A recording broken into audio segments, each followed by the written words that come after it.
Hello বন্ধুরা, আসসালামু আলাইকুম। আশা করি তোমরা সবাই অনেক ভালো আছো। আল্লাহর অশেষ রহমতে আমিও অনেক ভালো আছি। তোমাদের সাথে আজকে শেয়ার করব নিজের বাগানে লাগানো মূলা ভাজি। তাই আমি আমার বাগানে চলে এসেছি। মূলাগুলো নিতে দেখো আমার বাগানে কত সুন্দর সুন্দর কপি হয়েছে। আমি এখন মূলাটা তুলে নেব।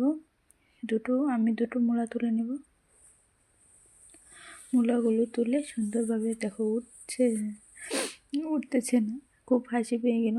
সেই মূলাগুলোকে অফ ক্যামেরায় তুলে আমি এগুলোকে ধুয়ে নিলাম পানি দিয়ে।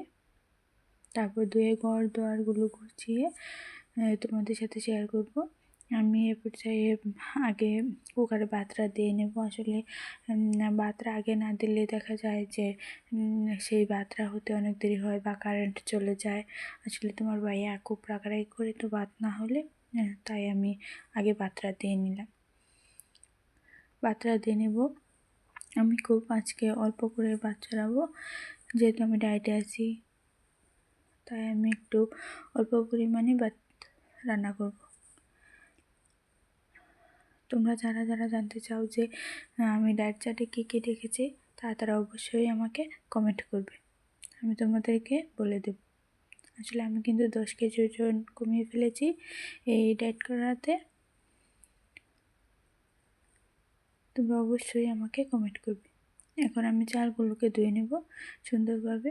চালগুলো ধুয়ে রান্না চড়িয়ে দেব, রান্না করা বসাই দেব।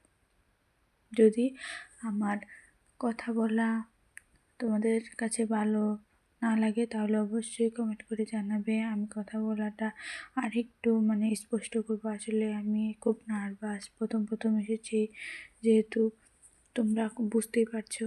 তোমরাও হয়তো যখন প্রথম এসেছিলে বা যারা ইউটিউবাররা প্রথম এসেছো, তাদেরও খুব নার্ভাস লাগছে, আর আমিও খুব নার্ভাস। যদি আমার একটা কথাও তোমাদের কাছে ভালো লেগে থাকে তাহলে লাইক, কমেন্ট, সাবস্ক্রাইব করে রেখো। এর পর্যায়ে আমি চুলাটা অন করে নেব। চুলাটা অন করে তোমাদের সাথে শেয়ার করব কাটা ইলশা দিয়ে মূলা ভাজি। এ পর্যায়ে আমি তেল দিয়ে নেব। চুলাটা অন করে তেল দিয়ে নেব। তেল দিয়ে পেঁয়াজ কুচি, মরিচ, তারপর কাটা ইলশাটা দিয়ে হালকা ভেজে নেব।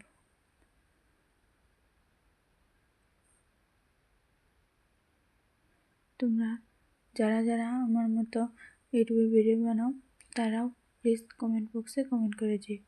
আমি তোমাদের সাথে আছি, তোমরা অবশ্যই আমার সাথেই থাকবে আশা করি। প্লিজ। একটা মেয়ে সবসময় তার শখ পূরণ করতে চায়। তার শখ পূরণ করতে কিছু না একটা কিছু তো করতেই হবে। যদি ঘরে বসে রান্নার ভিডিও দেখাতে পারি তাহলে তো আমাদের জন্য খুব উপকার হয়।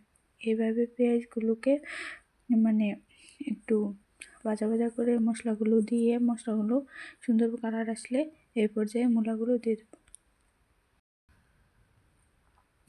এই পর্যায়ে মূলাগুলো দিয়ে নাড়াচাড়া দিয়ে নেব।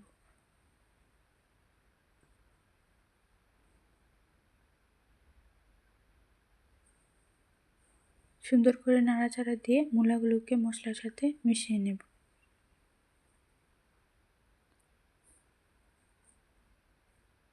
মূলাগুলোকে সুন্দর করে মশলার সাথে মিশিয়ে নিয়েছি। তোমরা খুব সুন্দর করে মশলার সাথে মিশিয়ে নেবে।